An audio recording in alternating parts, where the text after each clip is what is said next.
across then to RP Singh as well. But Onika Mehrotra, I also want to understand, this is, at a time when, yes, we want to celebrate democracy and the opposition should be raising issues and should be criticizing on policies and decisions of the government, but the basics should at least be taken into account, which is at least you create a controversy where the facts are in your favor. The reason that I started the show by putting out what just happened just in the last 6 to 7 days, as far as the unparliamentary list was concerned, that was a no controversy. It's a list that comes out every single year. Then the next day we saw a lot of hangama over, the government is not allowing us for dharnas and strike. Again, a circular that comes out every single year. And now, unfortunately, the armed forces are also being dragged into it. Don't you think this becomes very embarrassing for the opposition at large? When you have larger dreams as far as a united opposition for 2024 is concerned, how do you plan to take on the BJP if even basic facts are not being checked today?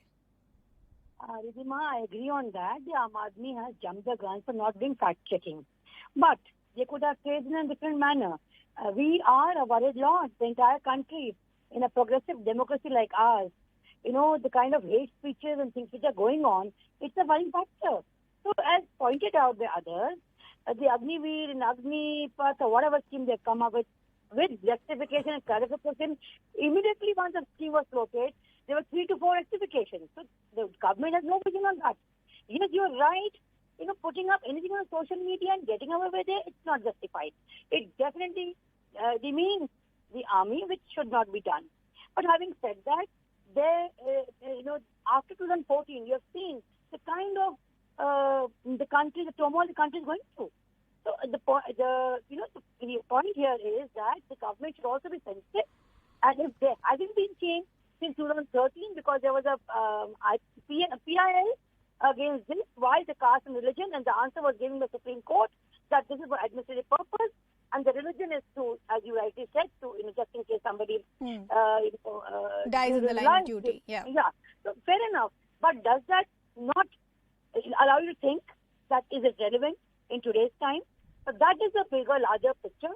Yes, the army and the people should not be drawn into it, but the nation has the right to ask.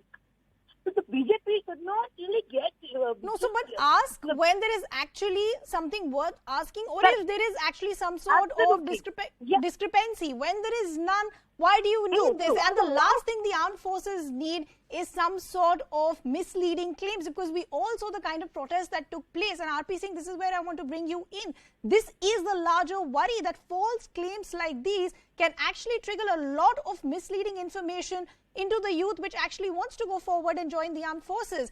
And this is what I said when I started the show. Despite all the politics, it's still seen record recruitment as far as the Agnipath scheme is concerned. Ridhima, can I start with a Punjabi proverb? Please go ahead, sir. It says, "Aata gundi hildi kyun hai?" It says, "Aata gundi hildi kyun hai?" शेर के दांत लंबे हैं, ये आपने कुछ चीजें बंद कर दी. These expressions are not allowed, although nothing has been closed.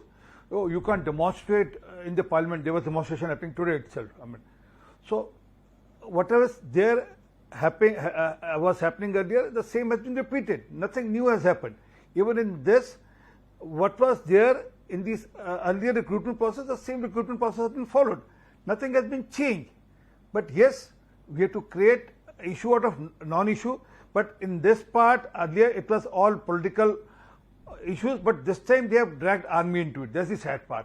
And I appreciate Atishi when she says that even if it's her member, her party member, he should not have done it so. And I request Sanjay Singh to write tomorrow. He can come and say that I was not well informed about the subject, so I'm withdrawing it back. There's nothing wrong in it. But the sad part is, it's not the first time Mr. Kejriwal has raised question on the surgical strike. He said, give us proof on surgical strikes. So that's the problem. So when you keep raising questions on army, the valor of army, the processes of army, that's the problem. And then Atishi, whether this Agniveer or whether the normal recruitment which used to happen or other recruitment which will happen in coming times, the process will stay the same. And this process has been followed since ages, before the independence and even after independence. And in September 2021, someone has gone to the court. September 2013, someone has gone to the court. And then it was clearly mentioned that it is for operational objectives. It's nothing to do with the people coming to the army are on caste base. Someone has gone further on it now. One of the from the opposition, they said no, people who will be chucked out of the army, RSS will decide, and then it will be 75%.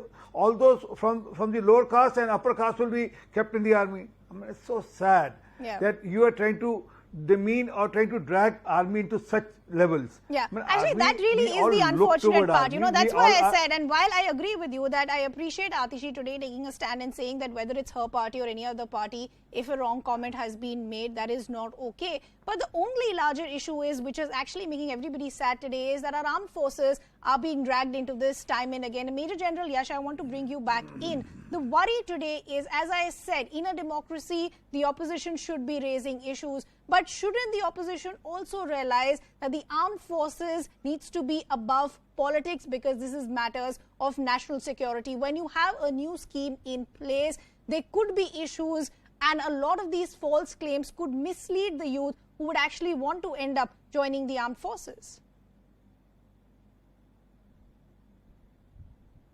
Major General? Irrespective of everybody respects the army, there is absolutely no doubt, and we draw a lot of inspiration from the love and affection we get from our people across the country.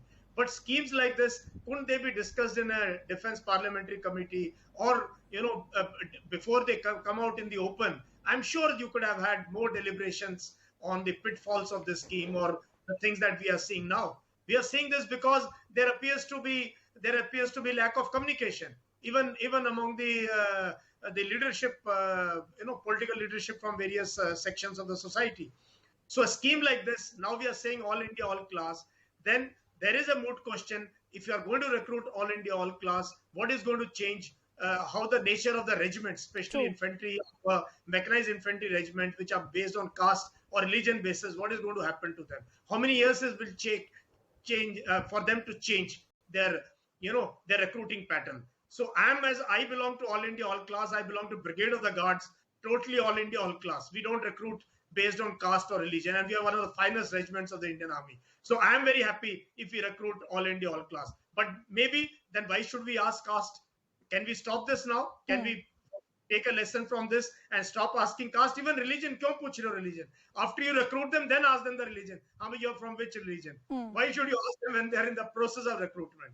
So that will be a very good thing if children can come without any baggage of caste, creed, religion or area, and let's get the best 40,000-50,000 that we want, and let's get them from all across the country. That would be the best thing. And I'll be very happy to see that happen. Okay. Atishi, I want to bring you back in. Two things that I want to understand from you. This controversy